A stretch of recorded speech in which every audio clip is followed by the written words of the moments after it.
Otamga telefon qildim, ota boraymi dedim. Otam dedi, ota bolam kelishing bilan hozir hech narsaga ulgura olmaysan. 2 soatdan keyin biz chiqaryapmiz. Maqsadlaring sari boryapsan.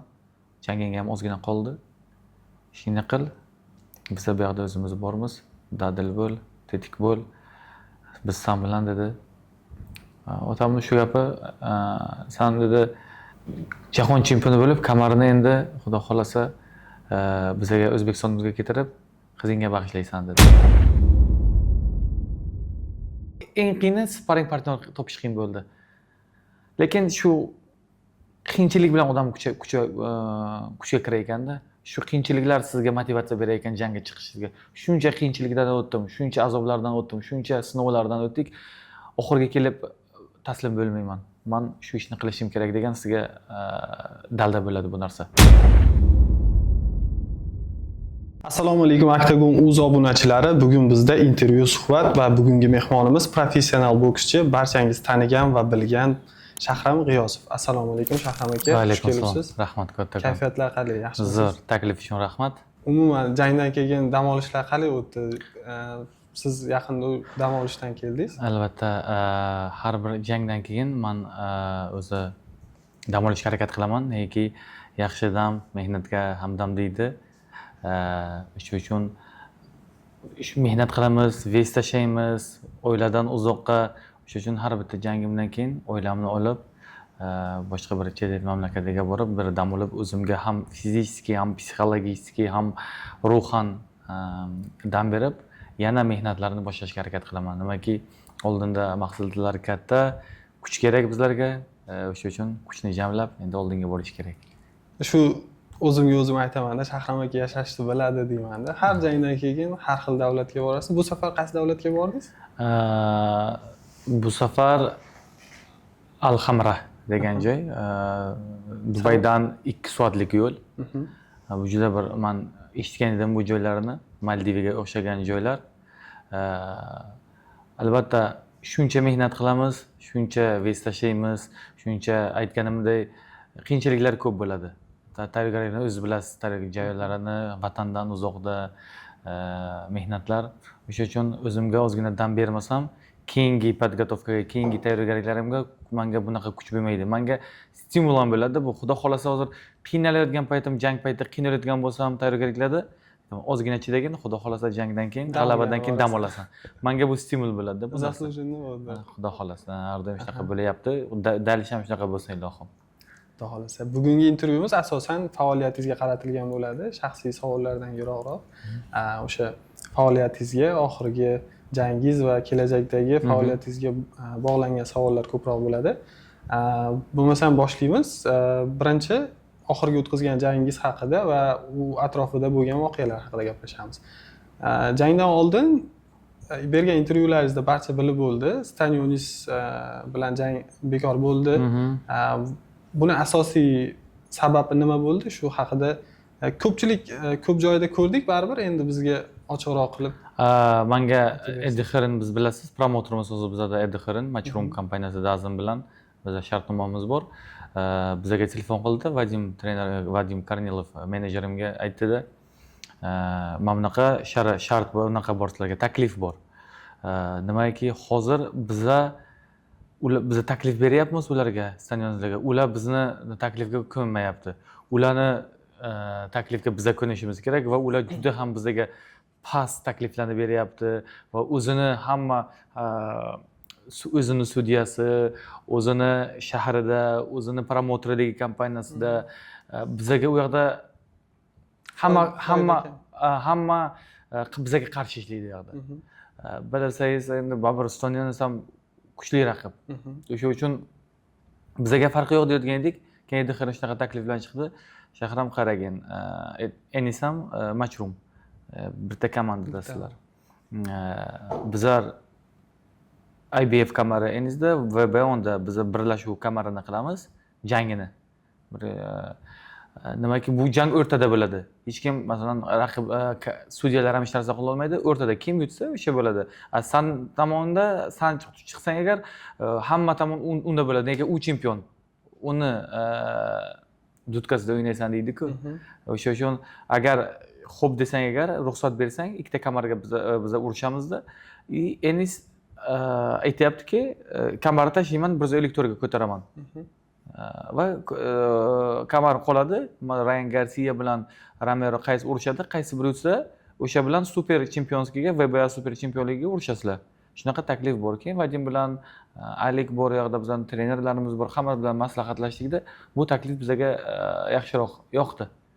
Agar u ketmagan taqdirda ham Enis ikkita kamar uchun men urushaman baribir.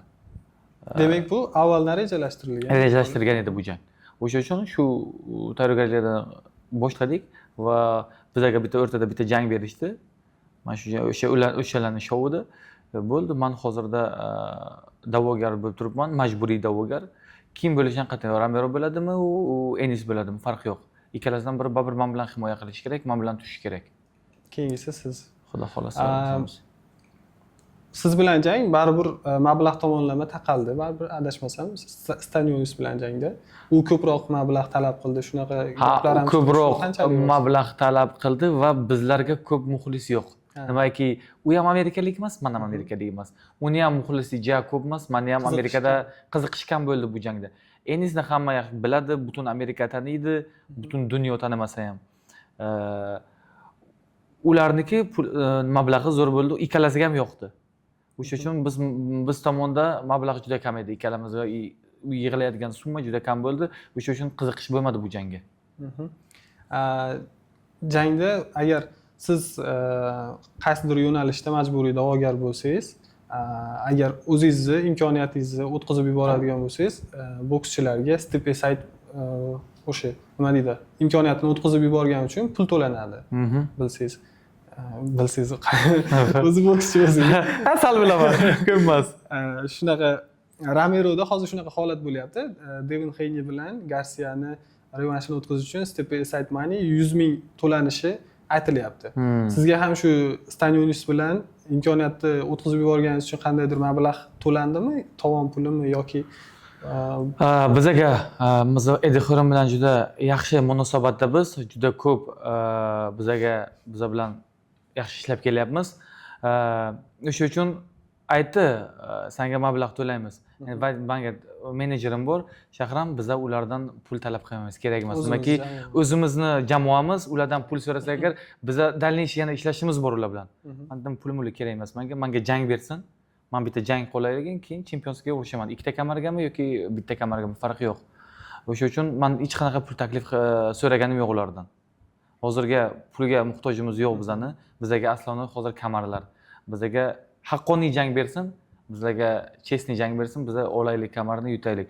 Farqi yo'q, nima bo'ladi, nima qo'yadi. Biz o'sha kamar uchun urushimiz kerak, kamarni olishimiz kerak. Bu yo'q Allohdan. Alloh beradimi, yo'qmi, unisi Allohdan hammasi. Xudo xolasa. Jangni ko'rdingiz? Albatta. Enis jangini. Nima deb o'ylaysiz?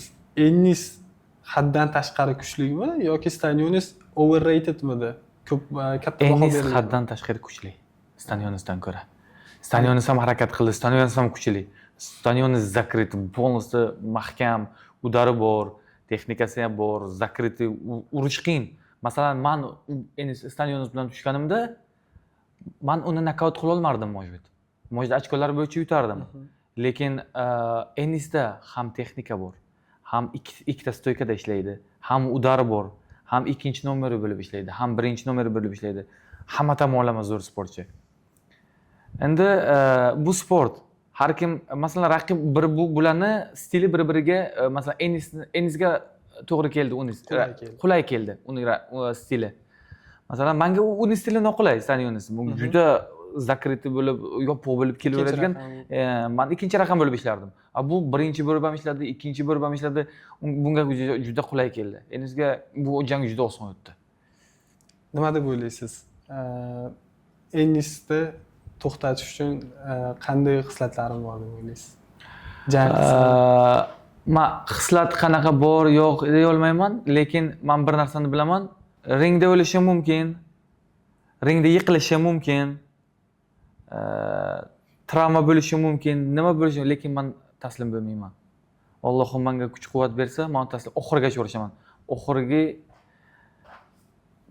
nafasim qolguncha, oxirgi kuchim qolguncha o'ligimni yerga tashlayman, lekin taslim bo'lmayman. Or-nomusim deb bo'lmaydi, lekin xarakter bor. Menda shunaqa, men taslim bo'lmayman. Men sekundantlarimga ham aytmayman, trenerimga ham har bir jangim oldin aytaman. Nima bo'lishidan qat'iy nazar sochiq tashlamaysan deyman. Men ringda o'lsam ham men ringda o'lishim kerak, lekin meni xarakterimga, meni erkakligimga to'g'ri kelmaydi taslim bo'lish deyman. Ular ham biladi bu narsani. O'sha uchun avvalambor Xudo, hech narsa deb bo'lmaydi. Bu ring, hamma narsa bo'lishi mumkin. Lekin men harakat qilaman har doim. Nima bo'lish? Men shunaqa janglarim bor, bilasiz. Qanaqa oyoqda zo'rg'a turganman. Men shunaqa jangim bor, men 10-raund tugagan, qo'limni ko'tarishyapti, yutdimmi deyapman men. Men shunaqa bo'lganman. Kamarda urishganman, VBA kamarda urishganman, birinchi raund udarib prosta qilganman, bilsangiz. O'sha men eslolmayman u jangni, bilasizmi? Men prosta xarakter bilan ishlaganman bo'ldi. Men u jangni eslolmayman. Hozirgacha eslolmayman u jangni. Nima bo'lgan u jangda? Men ko'ryapman, esimga kelyapti o'zgina. Stanionis jamoadoshingiz, do'stingiz Rajab Butayev bilan jang qilgan. Bu jangda Rajabga nima yetishmagan deb o'ylaysiz va jang haqida umumiy fikringiz? Unga faqat sog'liq yetishmadi bo'ldi. U 2 oy podgotovka payti faqat lecheniya bilan o'tkazdi. Faqat trenovka ham uncha qila olmadi. U juda ham kasal bo'lib chiqdi. Beli og'rib, nimagadir bu jangga rozi bo'ldi. Men shu og'riq bilan ham uni yutaman deb o'yladi. Men shu atak hamma tomonlama, ham fizik, ham texnik, ham udar, ham tezlik tomonidan Rajab zo'r edi undan. Lekin kasalligi pand berdi. Xarakter pand berdi unga. Xarakter, u ham taslim bo'lmaydi-da. Farqi yo'q, kasal bo'lsam ham chiqaman dedi. Men orqaga qaytmayman dedi-da. Inakda bo'ladi, bir qadam orqaga qilib, ikki qadam oldinga qilish kerak. Shuni qila olmadi u. Orqaga qaytmoqchi emas edi. Xatosi shu edi. Vazn toifasi hozir 66 kg. Bu zver divizion bo'ldi bu. Tegirmonga aylanib ketdi va chempion Enis, boshqa vaznlarda Mario Brandon Marina va top 10 talikda qarasangiz hamma yulduzlar hammasi shu esa bo'ldi. Sizning vazningizga terildi. Umuman Ryan Garcia, Romero, Devin Haney, hamma shunda, hamma vezda. Pacquiao ham qaytyapti, Barrios bilan tushaman deyapti. Qoyil lekin 13-iyun dedi, по-моему, jang. Iyunga. Bu borada fikringiz qanaqa? Zo'rlarni yutsang zo'r bo'lasan. Yaxshi nomlar bilan tushsang noming qoladi, noming chiqadi. Bo'lmasam bu sportda pul ishlaydi deb yurganimiz yo'q. Nomimiz qolsin deb. To'g'ri, pul ham taqaladi bu narsaga, lekin baribir birinchi o'rinda kamarlar tarixda nom qoldirish. O'sha uchun zo'rni yutsang zo'r bo'lasan. O'sha uchun farqi yo'q raqib kim bo'lishi. Bizga kamarlar kerak. Yaqinda jangdan so'ng Teofimo Lopes ham Jaron Ennisga vizit tashladi. Jang qilaman dedi va hozir Turkiya Alalishi ham, Ring magazin hamma hozir shu jangni muhokamasini ko'paytirib tashladi. Bu haqda nima deysiz? Teofimo Lopesning imkoniyatlari qanday Ennisga qarshi? Imkoniyati bor, lekin fizikasi yetmaydi Ennisga. U kichikroq. U 135 ni, bu 61 kilogramni jangchisida u. Sekin ko'tarib 63 qildi, endi 66 qilaman deyapti-da endi. Men o'ylayman, texnikasi hammasi yetadi, lekin fizikasi yetmaydi. Ennis uni 10-raundlarga to'xtatib qo'yadi. Nimaki, Lomachenko bilan tushgan bo'ladi u endi kichkina vesda. Bu katta vesni, katta udarlarini yeb ko'rgan, keyin xohlamaydi qaytib tushgisi keladi pastga. Siz o'sha jang oqshomida Ryan Garcia va Rolando Romero jangini ham tomosha qilgansiz tabiiyki. Chunki u bo'lajak ehtimoliy raqiblaringizdan biri, ikkalasidan biri. Nima deb o'ylaysiz? Romeroning g'alabasini kutganmidingiz? Men o'ylagan edim Garcia yutadi deb. Men o'ylagan edim to'xtatdi deb o'ylagan edim Romeroni. Nimagaki tezligi bor, udari bor. U tezlik 140 ga yaxshi ekanda. 147 ko'targandan keyin og'ir bo'ldi. Unaqa tezlik bilan chiqa olmadi u baribir. Romeroda bor, fizika bilan to'xtatib qo'ydi uni. Romeroning taktikasi, stilistikasi haqida nima deysiz? U tentak вообще, bilmadim, u bilib bo'lmaydi, qatdan udar keladi. bizaga aytadiku, dehqonchasiga urdi deydi-ku. Xuddi g'ir dehqonda u. Daydi zarba. Daydi zarbalarni berib, uni ko'rib bo'lmaydi. O'sha u bilan urush payti juda ham ehtiyot bo'lish kerak. Uni distansiyada ushlab, o'qib bilish kerak uni zarbalarini, qayerdan keladi udar. Juda qattiq tayyorgarlik qilish kerak uni urish uchun. U bilan hech qachon qarama-qarshi zarbaga bormaslik kerak-da. Ham udari bor-da uni. Garsiyani o'sha o'ng qo'lini tushirib olish nozik tarafi emasmi? Nima deb o'ylaysiz? Juda ko'p vaziyatlarda tank bilan ham, Campbell bilan ham, tank bilan ham, bu bilan ham bor mana shu narsasi. Tushiraveradi qo'lini. Endi hamma masalan kim raqib bo'lsa, 2 oy oldin sizga raqib beriladi-yu, va bir nozik tomonlarini, slabiy tomonlarini ko'rasiz-ku. Hamma o'sha narsani ustida ishlaydi-da. O'sha uchun agarda Jeron Ennis vaznni ko'taradigan bo'lsa, nima deb o'ylaysiz? Qaysi jang sizga ehtimoli yuqoriroq?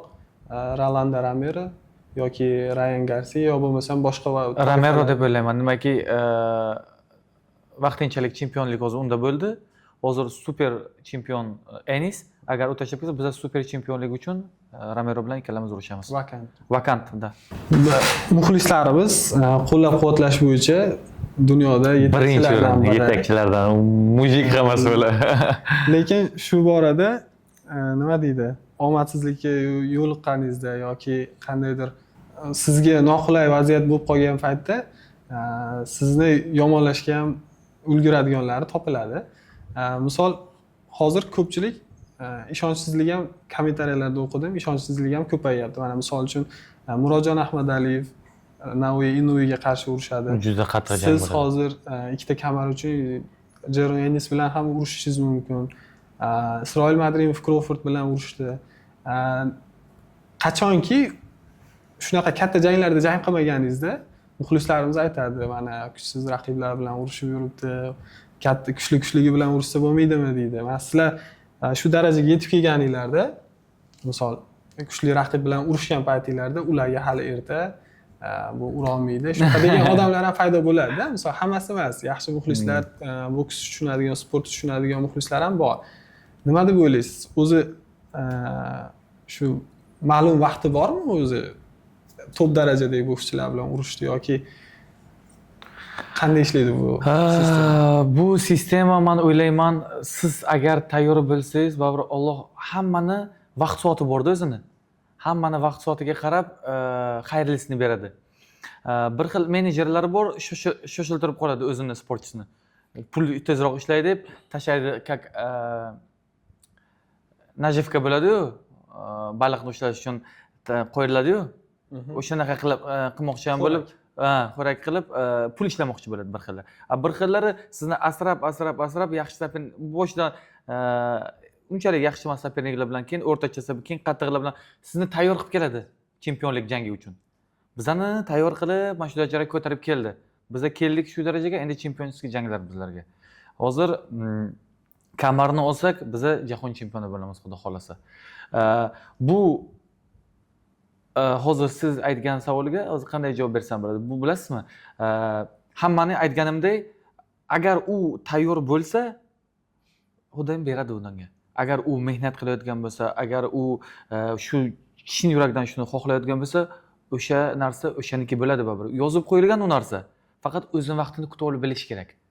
Agar bizda inakda juda ko'p kutaveramiz, insonlar aytadiki, bu o'zidan slabiy sopernik bilan urushyapti yoki bunga hali vaqtli. Buni faqat ring ko'rsatadi. O'rganimizdan keyin yana hamma muxlis bo'ladi. O'sha uchun bu narsani umuman o'ylamaslik kerak. Sizni maqsadingiz bormi? Shu maqsadingizni qattiq ushlab, oldinga boring, Xudodan so'rang, xayrisini Xudo beradi. O'shanda muxlis emasam, sizga muxlis bo'ladi. Inshaalloh. Isroil Madrimovda ham Crawfordga qarshi jangini ko'rdik. Misol uchun pound for pound yetakchilariga qarshi ham jang qilsa bo'ladi. Jang qilsa albatta. O'zini yo'lini, kalitini topsa bo'ladi. Isroil Madrimovning holati ozgina hozir nima deydi? Ikkita qiyin jangdan so'ng, ikkita mag'lubiyatdan so'ng ozgina vaziyati og'irroq bo'lib qoldi. Divizionda ikkita mag'lubiyat, lekin ikkita jang bu oddiy jang bo'lmadi. Oddiy jang emas. Ikkasi ham top. jangchilari bilan, pound for pound jangchilari bilan, kuchli raqiblar bilan, butun dunyo taniydigan sportchilar bilan urushdi. Unga gap so'z bo'lishi mumkin emas Isroilga. Isroil o'zining ishini qildi. Isroil dunyoga ko'rsatib bildi, insonlarga, masalan, sportchilarga ko'rsatib bildiki, men qila olaman shu ishni. Agar sen xohlasang, sen mehnat qilsang, ular bilan tengma-teng jang qilish mumkin. To'g'ri, g'alaba, mag'lubiyat hammasi Allohdan. Bunga hozir mag'lubiyat keldi. Hech qisi yo'q. Bu sport. Bir kishi mag'lub bo'ladi, bir kishi yutadi.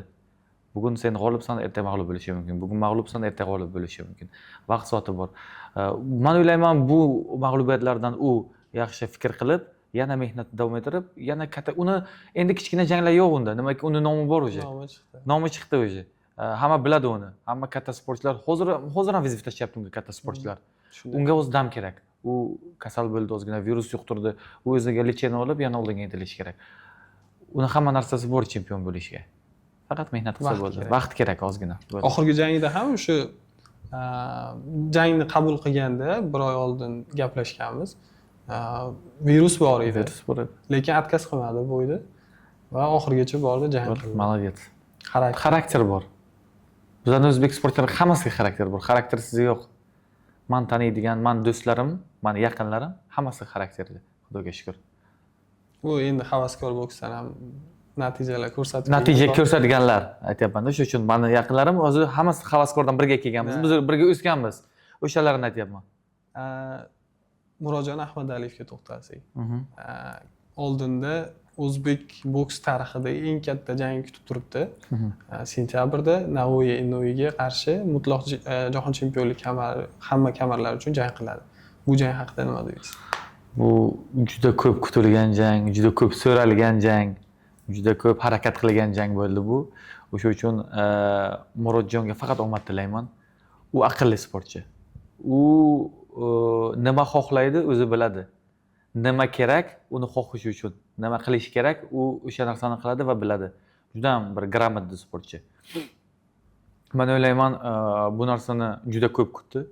Bir qadam qoldi. Shu xudo xolasa shu safar 30-mayda jangi 30-may shundan o'tib olsa, xudo xolasa bor kuchini hammasini endi Inoyaga berib, O'zbekistonda tarixida bunaqa bo'lmagan absolyutniy jahon chempioni.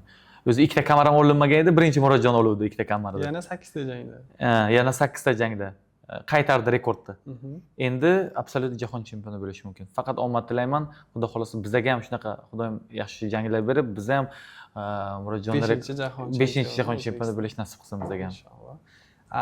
Nima deb o'ylaysiz? Murodjon Ahmadaliyev Naoya Inouyga qarshi qanday jang usulini tanlagani ma'qul? Qarang. Inouye jangdan oldin aytdiki, meni ustunlik taraflarim taymingni yaxshi his qilaman. Oyoq harakatlari va o'qiy bilaman raqibning harakatlarini dedi. Unga qarshi Murodjon Ahmadaliyevning ustunlik taraflari nimada va qanday usulda jang qilgani ma'qul deb o'ylaysiz? Endi jang uslubini men unga o'rgata olmayman. U juda ham aqlli sportchi o'zi. O'zining uslubi bor, o'zining taktikasi bor, o'zining aqli bor.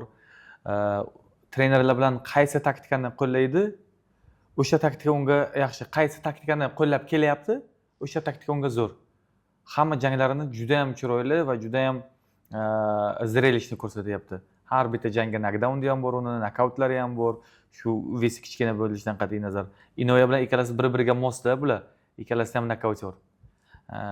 Bu yerda aqlona jang kerak, men deb o'ylayman. Inoyni ham yiqitsa bo'ladi. Mana ko'r, oxirgi ikkita jang ikkalasi ham yiqilyapti. U mana shunaqa udardan kakadan yesa qaytib turmaydi u. Kakani udari ana u ikkalasidan ham 2 barobar kuchliroqda. Og'irroq, juda ham kakani udari og'ir. Biz bilamiz-ku, biz birgalikda zborlarda yuramiz. O'sha uchun agar kakani shunaqa tochni udari tegsa, Inoya tura olmaydi. 100% tura olmaydi. Knockdown bo'lgan turgandan keyin ham u dabit qiladi-da uni. Kaka. Bunda ham Cardenasga ozgina yetmadi. 15 taga yetmadi-da. O'sha tentirab qoluvdi-da u. Bu ham bir Xudoyim baribir nasib qilgan ekan ikkalasi urushiga bilan Kaka bilan. Lekin bir tomondan agar Cardenas yutib qo'yganda bor hype'ni olib ketardi. Hammasini olib ketardi.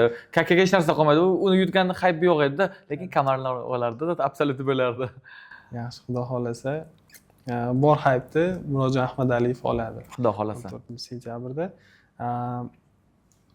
havaskor boksdan ketgandan keyin Bahodir Jalolov ham prof boksda jangini o'tkazdi Qozog'istonda top rang tashkillashtirilgan boks oqshomida. Ko'pchilik men nazarimda Bahodir Jalolov yaxshi jang o'tkazdi 12 raundli shu jarohatga qaramasdan. 10 raundli qo'lidagi jarohatga qaramasdan yaxshi jang o'tkazdi, lekin shunda ham muxlislar yaxshi fikrlar bildirishmadi va ko'plab xorijlik mutaxassislar, ekspertlarning fikriga ko'ra Bahodir Jalolov havaskor boksga moslashib qolgan ekan. Bu jang haqida nima deb o'ylaysiz? Bilasizmi nimaga bunaqa bo'ldi? Bunaqa gaplar. Hamma o'rganib qoldi Bahoni nokaut qilishga birinchi, ikkinchi raund. Ko'pini kutyapti. Undan ko'p narsa kutilyapti-da. Yomon urishgani yo'q. Distansiyani tutib qoldi. Yana aytdingiz mana, men bilmardim travmasi borligini. Travmasi bor edi. Qo'li bilan ura olmadi yaxshi. Raqibam prostoy raqib emas, kuchli, katta, vesi ham juda og'ir Bahodan. 14-2. O'sha uchun har bir g'alaba bo'ldimi? Demak bu tamom. Siz ishingizni bajardingiz, siz g'alaba. Kim nima deyishidan qat'iy nazar, sizniki g'alaba bo'ldi. Ahamiyati yo'q kim nima desa. Siz yana mehnat davom ettiring, Allohdan so'rang, oldinga boring bo'ldi. Odamlarning fikri soatida, minutda almashadi. Siz keyingi jang nokaut qilib yuting, yana u Bahodan zo'r bo'lmaydi.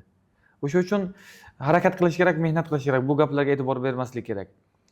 O'zingizni fikringiz bo'lishi kerak-da. Agar siz mehnatni qilsangiz, oldinga intilsangiz, kameralar sari kameradan olsangiz, chempion bo'lsangiz, bo'ldi, chempionga gap yo'q. Bunga hech kim yomon gapira olmaydi. Otabek Xolmatov o'sha kechada jang qildi. Молодец bola. Jarohatdan qaytgach yaxshi jang o'tkazdi va hozirgi pozitsiyasi WBA yo'nalishida yana tiklandi. Chempionlik kamari uchun asosiy da'vogarlardan biriga aylandi yana. Yaqinda post qo'ydingiz Instagramda navbatdagi janglarga tayyorgarlikni boshladik deb. Unda rejalar qanday? Bularni menejerimiz biladi endi.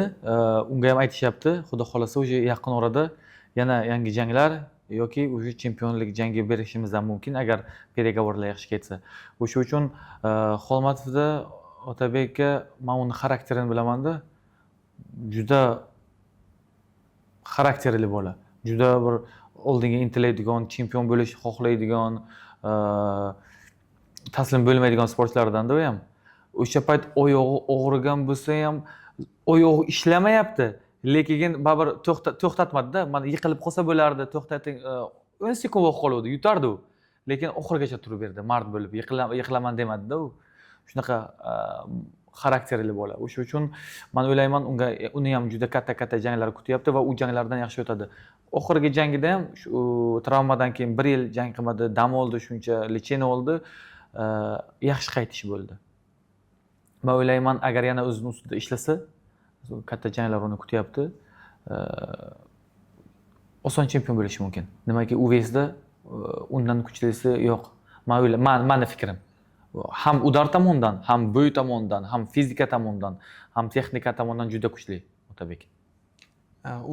O'z ustida ishlash dedingiz.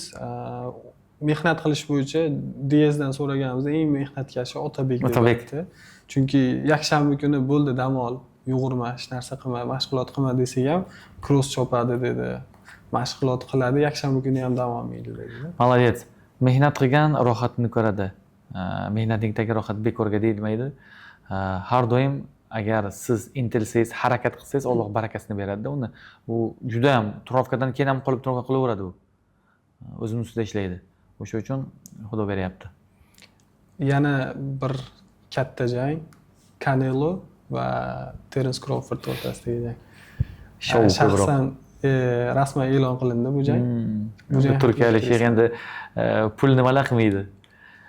Endi vesda ko'p katta narsa rol o'ynaydi, o'zingiz yaxshi bilasiz bu narsani.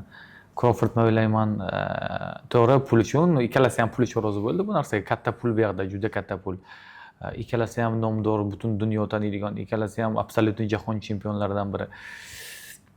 Crawford endi shu pulni, katta pulni ishlab ketmoqchi-da bo'ldi. Unga farq yo'q, g'alaba, mag'lubiyat. Bu yerda faqat pul. Finali yaqin-ding. Finali yaqin, o'sha yoshi ham normal bo'ldi. Sekin katta pulni ishlab, sekin ketmoqchi bo'ldi. Bu safargi jangga tayyorgarlik har safargisidan og'ir bo'lgani aniq. Umuman hammasi qanday o'tdi? Eng qiyin podgotovkalarimdan biri. Na ovqat yeyishingizni bilasiz, na trening qilishingizni bilasiz, nima qilishingizni bilmaysiz bunaqa vaziyatda. Lekin har bitta jangimga man juda ham qattiq tayyorlanardim. O'zi mana bunaqa strategiya qo'yardim. Bu jangga hech qanaqa strategiya qo'ymadim. Hech qanaqa man bo'ldi yutaman demadim. Shuna Allohimga tavakkal qildim bo'ldi. Man dedim qizim uchun jahon chempioni bo'lishim kerak dedim. Bo'ldi. Man o'sha podgotovka mana shu bir 2 yilda o'tdi. Bu podgotovka. Ham dieta, ham podgotovka, ham 3 mahal trenirovka. Yuguryapman o'sha kun. Bizda cross edi payshanba kuni, hali ham esimda. Yuguryapman, cross yuguryapman. Man ayolim telefon qilmaydi mana trenirovka payti umuman. Biladimi atrofga chiqib ketyapman deyman, umuman meni bezovta qilmaydi. O'sha kun yuguryapman, telefon qilyapti, o'chirib qo'yapman. Yana yuguryapman, muzika eshitib ketyapman. Yana telefon, 3 podrяд telefon bo'lyapti. Nima bo'ldi? Tinchlikmi deb men xavotir oldimda. Shuna telefon olsam, shu xabar keldi. Shuna joyimga to'xtab qoldimda, bir 10 minutcha yugura olmadim, o'tirdim bitta joyda. Nima qilishimni bilmayman, yig'lashimni ham bilmayman, uyga borishimni ham bilmayman, qolishimni ham bilmayman, jangga ketaymi yo'qmi bilmayman. Umuman pusta bo'ldi-da. Keyin turdimda, sekin zalga bordim. O'sha kun trofey qilmadim, trofey qila olmadim ham. O'sha kun ovqat ham yeya olmadim. Hech kim bilan gapira olmadim ham. Demak, Allohim dedim, menga shunaqa sinov berdimi? Demak, biz Alloh nazarida ekan dedim. Otamga telefon qildim, ota boraymi dedim. Otam dedi, ota bolam kelishing bilan hozir hech narsaga ulgura olmaysan. 2 soatdan keyin biz chiqaryapmiz. Sen paka Toshkentga kelasan, paka Buxoroga kelasan, 1,5 kun, 2 kun vaqt o'tadi. Shu sen maqsadlaring sari boryapsan. Janging ham ozgina qoldi. Ishingni qil. Biz bu yerda o'zimiz bormiz. Dadil bo'l, tetik bo'l. Biz sen bilan dedi. Otamning shu gapi, sen dedi jahon chempioni bo'lib, kamarini endi xudo xolasa bizga O'zbekistonimizga keltirib, qizingga bag'ishlaysan dedi. Bu gap menga stimul bo'ldi, menga oldinga intilishimga, menga qolmadi-da hech narsa, maqsad qolmadi menga o'sha payt. Shu narsa kelgandan keyin men qayerga borishimni bilmadim. Nima foyda deyman o'zim borib g'alaba qozonishim, nima maqsad qolmaganday bo'ldi. Bu otamning gapi menga yana bir maqsad bo'ldi. Dalda bo'ldi-da. O'sha uchun 2 hafta yana Dog'istonda Rajab bilan qolib, yana trenirovka qilib, shu bilan Amerikaga uchib ketdim-da. Umuman bu jangda ham tayyorgarlik boshqacha, ham faqat tavakkal, Allohimga tavakkal qilib chiqdim bo'ldi. Yaxshisini o'zing bilasan dedim, yaxshisini bergin dedim bo'ldi. Tayyorgarlikning yana bir og'ir jihatdan biri bu voqea sodir bo'lishidan oldin baribir Ramazon oyiga to'g'ri keldi. Ramazon oyida. Umuman Ramazon oyida qanday yondoshildi tayyorgarliklarga? Nima deydi? Tayyorgarlik grafiki qanday bo'ldi? Kechki payt, misol uchun bilamiz, MMA jangchilari asosan kechki payt va saharlik. Bizga 3 mahal trenirovkada, ertalab soat 6 da, obedda soat 12:30 da, kechki payt soat 6 da. Shu tayyorgarlik, bu jangga biza tushishimiz kerak edi. Demak, bu ikkita chempion urushgan jangda biza o'sha jangga urushib va chempion bilan urushimiz kerak edi. Bu jangda biza qatnashishimiz kerak edi keyingi jang uchun. Demak, o'zi 7 oy, 8 oycha jang bo'lmadi menga. Bu jang menga kerak edi jahon chempionligidan oldin. O'sha uchun yondashlikda juda qiyin bo'ldi. Sparring partnerlarni topish qiyin bo'ldi. Hamma o'zida men urusha olmayman deydi. Nega baribir Dog'istonda-ku hamma musulmon, u yoqda musulmon. Juda qiyin bo'ldi. Harakat qildikda ro'zadan iftorlikdan oldinroq qilishga. Soat 5larda qilamiz, 6:30da tugab, siraza og'izni ochib, keyin ochishga. O'sha uchun ham qiyin, eng qiyini sparring partner topish qiyin bo'ldi.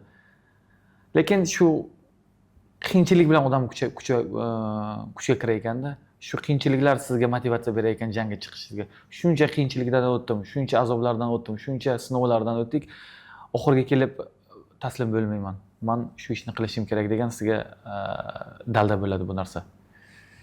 Rajab Bo'tayev varianti, birga tayyorgarlik ko'rish varianti o'sha ehtimoliy Stanionis bilan jang bilan ham bog'liqmidi yoki boshqa variant yo'qmidi tayyorgarlik uchun? Ham unga o'sha Stanionisga qarshi nimaki u biladi juda ham tushgan Stanionis bilan va u meni stilimni tushunadi, biladi. O'sha paytda men hozir bilsangiz Mashanov bilan ishlayapman, Bevelni treneri bilan. U ham jangdan keyin unaqa Bevel bilan bitirib urishdi-yu. Undan keyin damga ketdi u ham stress, katta stress edi unga. U bilan ham ishlay olmadim. Ustozim Ravshan Xo'jayev ham Ozarbayjonga ketganlar, ular ham Yevropa o'zlarining musobaqalari edi. Menga trener qolmadi-da. Men Amerikaga bormayapman o'sha. Diaslar bilan ishlamayapman. Demak, ularning stili menga to'g'ri kelmadi. O'zi zo'r trener, zo'r inson. Juda ham hurmat qilaman, lekin bizning stilimiz bir-birimizga to'g'ri. Ular ko'pincha urushqoq, men urushqoq emas-u. U Kakaga zo'r, Isroilga zo'r, Rajabga zo'r ular. Bektemir. Men ikkinchi raqam bo'lib ishlayman, ozgina bir-birimizni tushunmadik. Stilim menga ularning stili mening stilimga to'g'ri kelmadi. O'sha uchun men trenerimni o'zgartirdim. Rajab o'zi trener bo'lmasa-da, lekin mening stilimni yaxshi tushunadi. O'sha uchun Rajab bilan birgalikda qaror qildik, birga podgotovka qilamiz, birgalikda uchib ketamiz. Endi keyingi jangda endi Rajab ham yonimda bo'ladi, Mashanov. Mana misol birinchi promotorskiy, menejerskiy kontraktinglar 6 yilga bo'lgan ekan. Kim bilan? World Top Boxing. 4 yil. 4 yil. Дополнительный 2 yil. Doполнительный 2 yil. U 6 yil muddat o'tdi hozir. Hozir uzaytirilgan. Demak, bunda murabbiylar bilan boshqacha yondoshilgan. Shunday bo'lyaptimi hozir?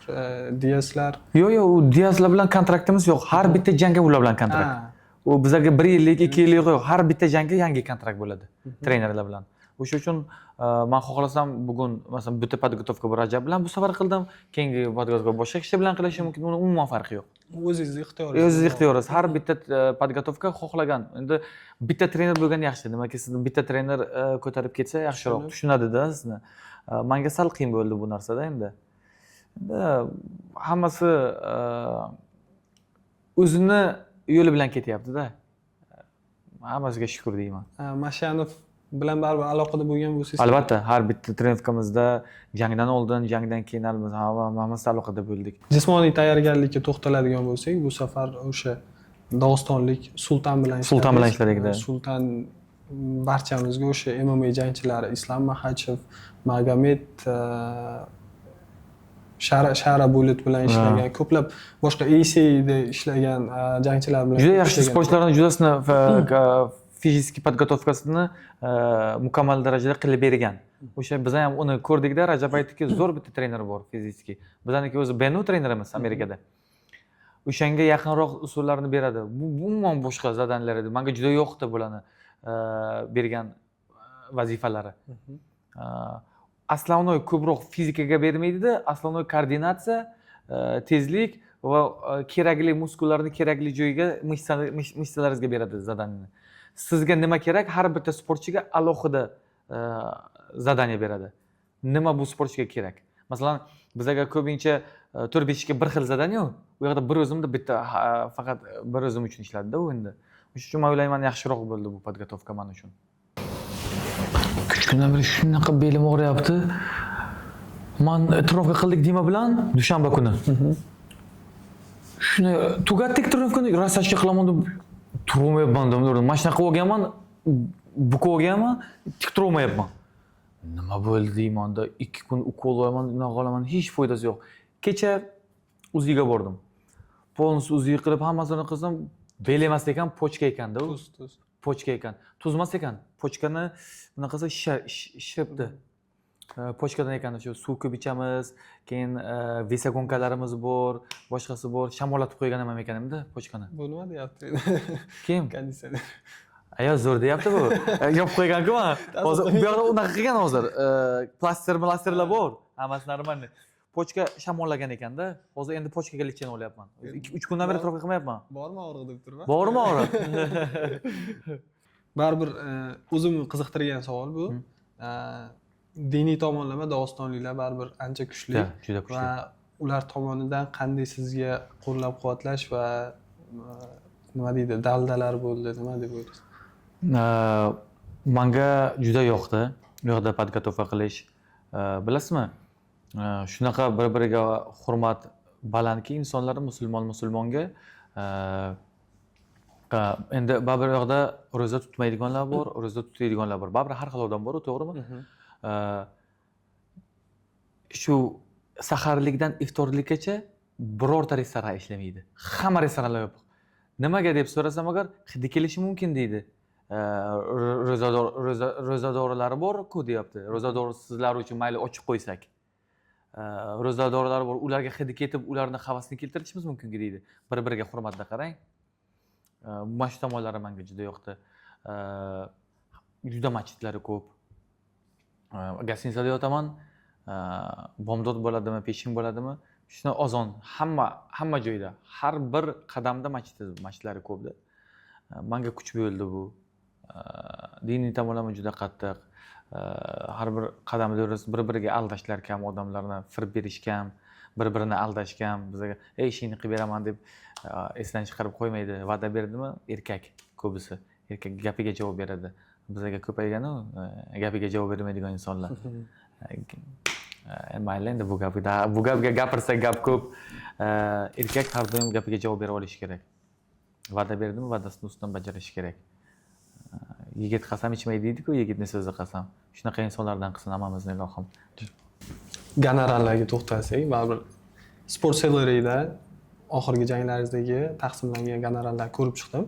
75 ming kafolatlangan gonorar yozilgan u yerda. Bu qanchalik haqiqat va kafolatlangan gonorardan tashqari yana rag'batlantirishlar bo'ladimi yoki reklama tomonlaridan, pay-per-viewlardan?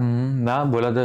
Bizga eng kam kafolatlangan, masalan, oxirgi 4-5 ta jangimda eng kam kafolatlangani 75 ming. Keyin u yoqda muxlislar tomonidan, pay-per-view tomonidan bo'lishi mumkin, reklama tomonidan bo'lishi mumkin. Har xil 4-5 xil unaqasi bor-da uni. Yana qo'shiladi unga. 75 mingga yana har bitta punkt uchun yana qo'shiladi summa. Kam emasmi? Ha? Kam emasmi? 150 ming bo'lishi mumkin, 200 ming bo'lishi mumkin, 100 ming bo'lishi mumkin, 75 mingni o'zi ham bo'lishi mumkin. Alhamdulillah. 10 mingni aytmaysizmi? Lekin hamma o'ylaydi, baribir mana Shahram G'iyosov bitta jang o'tkazib keldi, bo'ldi, mashina tayyor, u tayyor. Bunaqa summalar uchun hali shuni o'zidan bilsa bo'ladi-da, misol uchun pul uchun jang qilmayotganinglarni. Shu to'g'ri. Gonorarlarida 100% baribir 70% qarang, 100% bo'lsa agar 30% menejerga ketadi. 10% trenerga ketadi. 40% ketdimi, 60% o'zimizga qoladi. 60. Endi baribir bundan ham o'ylashimcha o'zingizlarni yoshlikdagi murabbiylaringlarga taqsim bo'ladi u narsa. Endi u addushi, u protsent emas u yoqda. U yoqda foiz emas. U xohlaganingizga endi 50% qoladi. Yarim o'zingizga qoladi. Masalan 100 ming bo'lsa agar 50 ming o'zingizga qoladi, uzoq ketsa agar.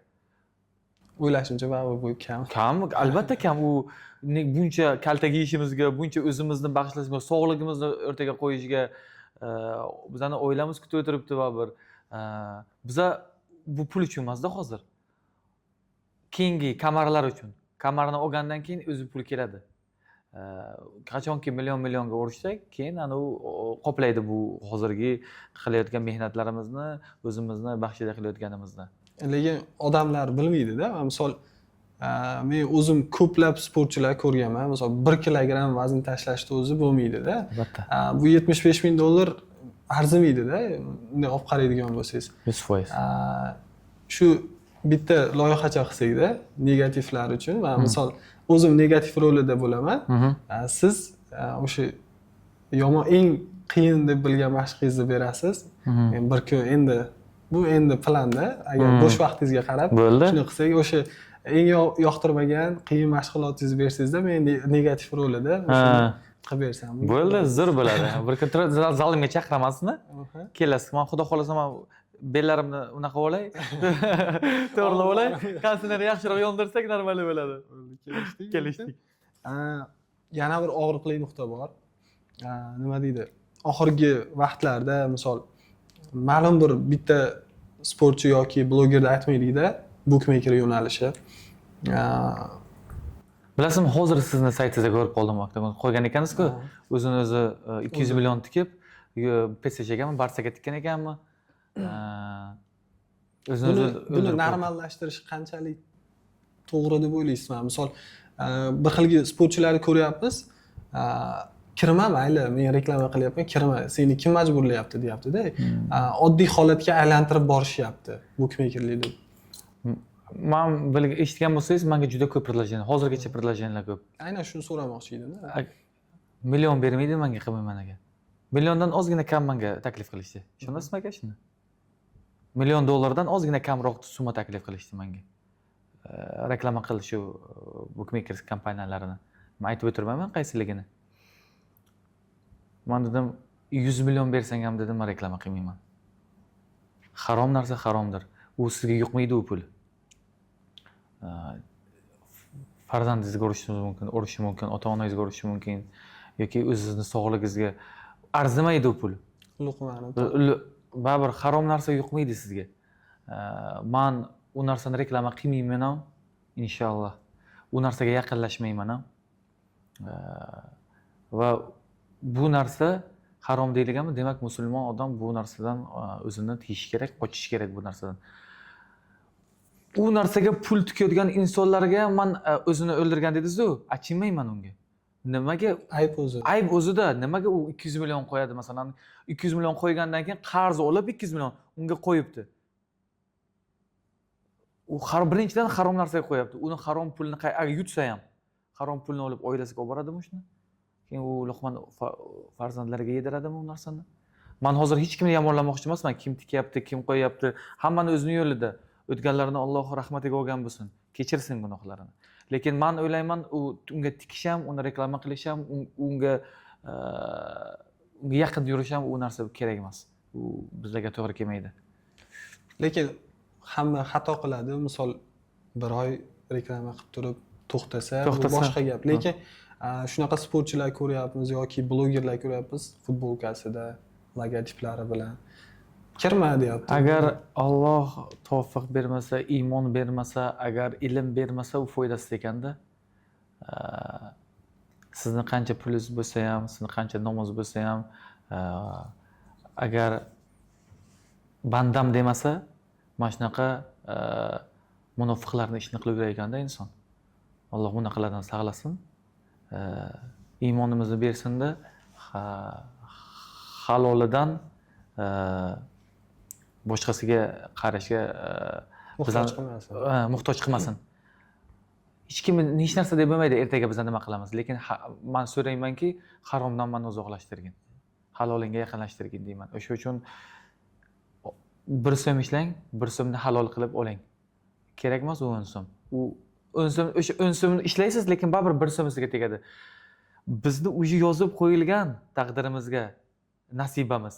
Undan ortig'ini ham olmaymiz, undan kamini ham olmaymiz. 1000 yuguring, undan ortig'ini ham olmaysiz, undan kamini ham olmaysiz.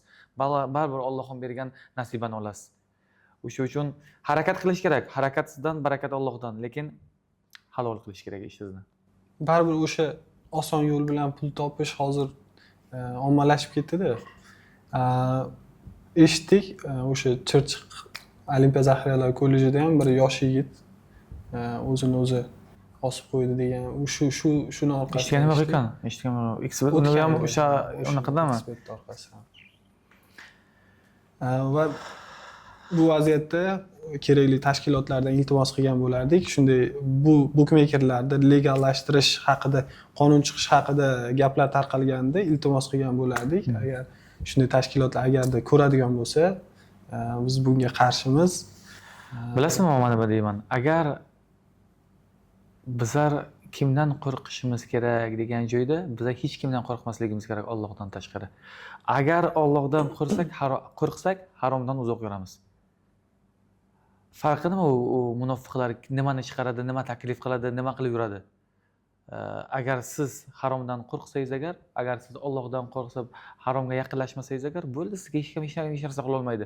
Siz o'zingiz uchun javob bering, hech kim hech narsa qilmaydi. Har kim o'zi uchun javob bersa, har kim o'zini to'g'ri qilsa, bu narsa qolmaydi. Biz o'zimizni to'g'ri qila olmayapmizki, bu narsalar ko'payib ketyapti. Bizlarga biz bularga e'tibor beryapmizki, bu munofiqlar, bu harom narsalar ko'payib ketyapti. O'zimiz aybdor. O'zimizdan boshlasak, o'zimizni to'g'ri qilsak agar hamma narsa to'g'ri bo'ladi. Oxirgi janglaringizda, media kunlarida umuman ingliz tilida ko'p gapirishni boshladingiz. Ingliz tili o'rganish darajangiz qaysi yo'nalishda ketyapti? Yo'l-yo'lakay o'rganyapsizmi yoki birorta joyga kursga borib o'rganyapsizmi? Hech qanaqa kursga borayotganim yo'q. O'zimga telefonda saqlanib qo'yganman, kitoblarni o'qiyman ozgina bo'lsa-da. Jangdan oldin o'sha yerda bilamiz zerikkan paytim ochib, ko'proq o'zimni sohamdagi lug'atlarni o'qib o'rganaman kerakli so'zlarimni. Bu kerak ekan. Bu narsasiz bo'lgan ekan. Men yoshligimda nimaga kerak deb vaqt ajratmardim-da bunga. Vaqtim kamda, rostini aytaman. Biz bilasizku bizning vaqtimizni.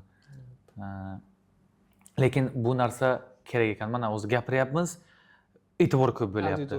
Hozir auditoriya tushunyapti va oxirgi 2-3 janglarimda hammasi bo'ydan oldin ham, bo'ydan keyin ham 3-4 ta kanallar kelib, hammasi intervyu bo'lyapti. O'sha uchun bu narsa kerak. To'g'ri, chala bo'lsam baribir gapirish kerak. Tushunadi odamlar. Nimaki, gapirmagandan ko'ra xato qilib gapirgan yaxshiroq. Baribir odamlar tushunadi-da. Shuni men aytardimki yoshlarga hozirdan o'rganinglar. Til o'rganish kerak. Yangi avlodga.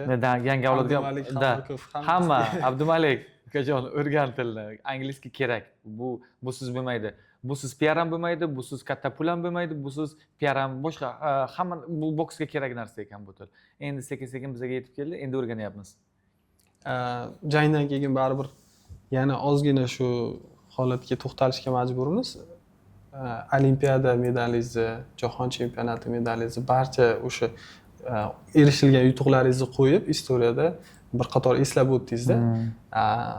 Qanday fikr o'tdi mana shu jangga ketishdan oldin? Aytdingiz dadamni daldasi bo'ldi deb.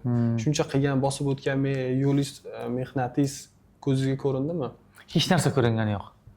Bir otamning so'zi menga yangi qadam qo'yishimga turtki bo'ldi.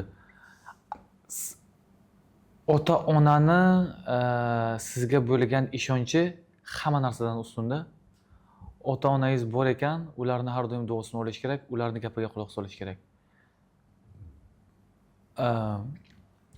Ota-ona biladi, sezadi, ko'ngli sezadi, nima yaxshi, nima yomon. Agar o'sha kuni o'ziga menga otam kelganiga hamma narsani tashlab ketardim. Hech narsa kerak emas. Nimaki ularning ko'ngli sezadi-da. O'sha uchun bosib o'tgan qadamlar bosib o'tildi. Xudoyim sizga berdi bu narsalarni. Buni endi ushlab bilish kerak. Bu bergan natijalarni ushlab bilish kerak va vaqtida ketib bilish kerak.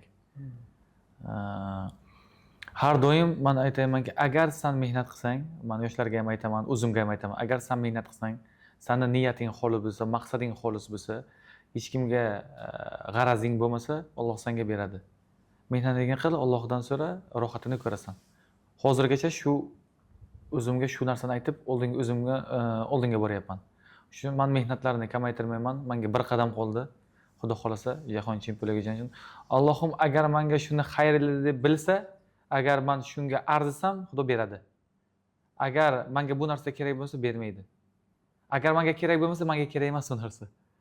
O'sha uchun mendan harakat, Allohdan barakasi, Allohdan so'rayman bo'ldi.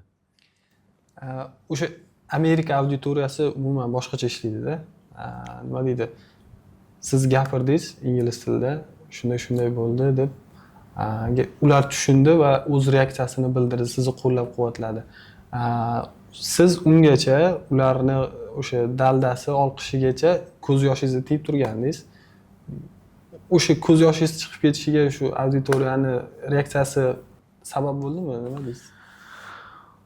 Men bu narsa haqida gapirish xohlamagan edim bu narsa. Ular baqirib unaqa qilgandan keyin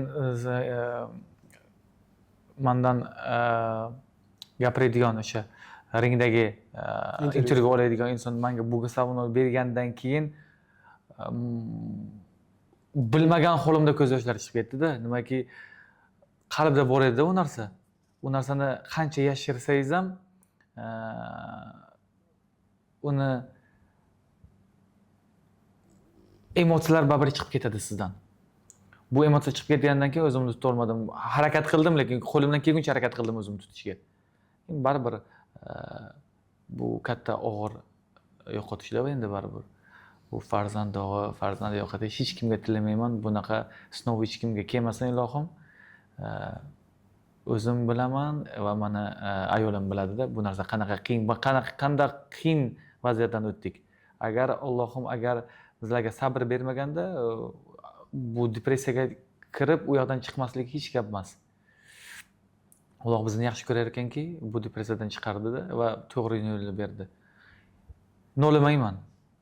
Nimaga menga berding deb aytmadim ham, aytmayman ham. Nimaki bu gap nimaga menga berding desa agar bu noshkurlik bo'ladi. Shuncha narsani beryapti. Alloh ham sinaydida, qani bitta narsani olib ko'raychi deydi. Qani nima deydi? Alloh sinovni suygan bandalariga beradi. 100%. O'sha uchun nima uchun, nimaga degan savolni bermayman. Demak berdingki, demak bilar ekaningki, men bu sinovni bergan yarashasiga menga sabr ham berdida. Men bildim, ayolim bildi deyapsiz.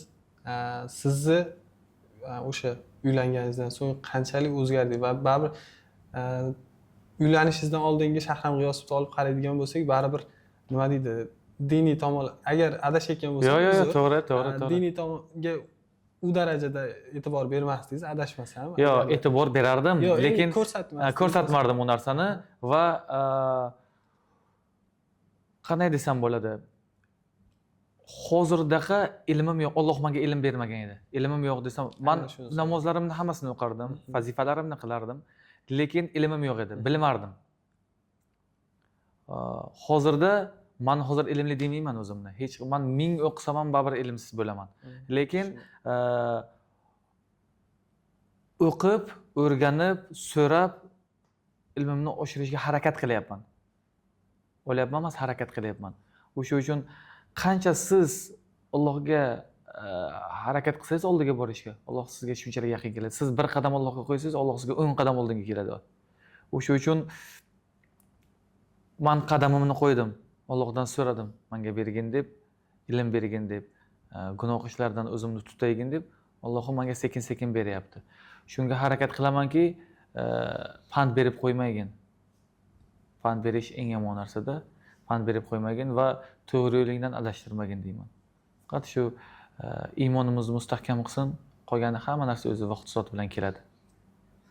Demak, bu borada ayolingizni daldasi, qo'llab-quvvatlashi katta. Albatta, agar sizni ayolingiz qo'llab-quvvatlasa, sizga ishonsa agar, sizga dalda bersa agar, hech kimni menga farqi yo'q. Nima bo'lishidan qat'iy nazar, men siz bilan va sizga ishonaman. Siz eplaysiz desa agar, sizga bu kuch, katta kuch. Mana shunaqa so'zlari meni oldinga intilishimga, meni kuchayishimga, meni yana dinimni qattiqroq o'rganishimga menga kuch-quvvat bo'ladi bu narsa. Va o'tgan yili ham Umra safariga bordingiz. Birgalikda bordik. Va umuman u yerdagi holat, Madinani o'zini sakinati boshqa joyda aniq topa olmaysiz buni. Hech qayerda. Nima deb o'ylaysiz?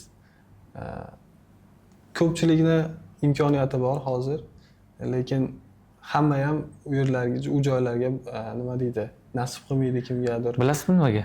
U yerga siz xohishingiz bilan bormaysiz. U yerga siz pulingiz olib bormaydi. Allohning o'zi chaqiradi u yoqda sizni.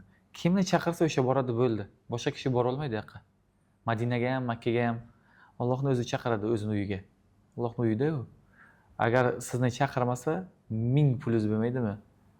1000 xohishingiz bo'lmaydimi? Agar siz xohlamasangiz, siz agar Alloh chaqirmasa, u yoqqa bora olmaysiz. U yoqqa borgandan keyin siz qayta borgingiz kelaveradi keyin. Sog'inasiz, qaytishingizni o'zida. Siz aytyapsiz, Madinani sokinligi, Madinani ayniqsa o'sha yarim kechasi chiqib o'tirgan. Boshqa.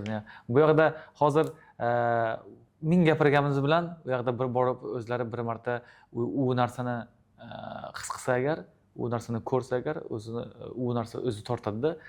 Bizani gapirishimiz o'zimon maqtanib, men bu yoqqa borganman, u yoqqa borganman, xohlamayman bu narsani. U maqtanishga, u gapirishga u narsa kerak emas. Uni insonlarning o'zi biladi, qalbiga Allohning o'zi soladi bu narsani. Inshaalloh. Qahramon aka, qayerlardadir ijtimoiy tarmoqda kitobga qiziqishingizni ko'rgandim, kitob olayotganingizni, xarid qilayotganingizni. Yaxshi ko'raman kitob o'qishni. Qanaqa kitoblar o'qib turasiz asosan ko'proq? Man baribir o'rganyapman deysiz, baribir biz hammamiz tolibmizda, tolib ilm, to'xtalmasligimiz kerak. Asosan diniy kitoblar o'qiysizmi yoki dunyoviy qanaqa? Ham dunyoviy, ham psixologik, ham diniy, hamma tomonlama.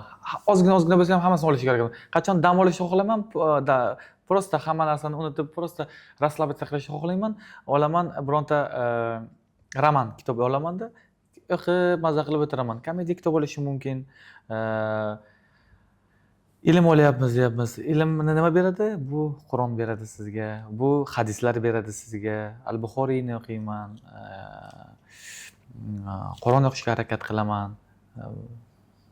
Har xil kitob o'qiyman. Umuman yaqinda menga sovg'a qilishdi, muqaddima degan muqaddima kitobni menga sovg'a qilishdi. Endi shuni boshlayapman. Menga ham tanishlarim yaxshi kitobni tavsiya qilishgandi. Qalb kashfiyoti. Qalb kashfiyoti. Imom G'azzoliydan. Imom G'azzoliy haqida yaqinda eshitdim hadis. U kishining ham hadislari ko'p ekan. Hadislari ko'p va uni yozgan kitoblarida qalbingiz taskin topadigan narsalar topasiz va bu kitob bizdan sizga hadya, sovg'a. Qalb kashfiyotlari. Bu yerda o'zim shaxsan o'qib chiqdim va qalbingizda kechirgan hamma kechinmalaringizga yo'llar, hadislar tomonlama va Qur'on oyatlaridan keltirilib yozilgan. Abu Hamid G'azzoliy ilmlari juda qattiq bo'lgan bu kishini. Tarbiyalari bir kishiga ozor bermaganlarda bu kishi. Hatto men yaqinda shu kishi haqida hadislar eshitdim juda ko'p.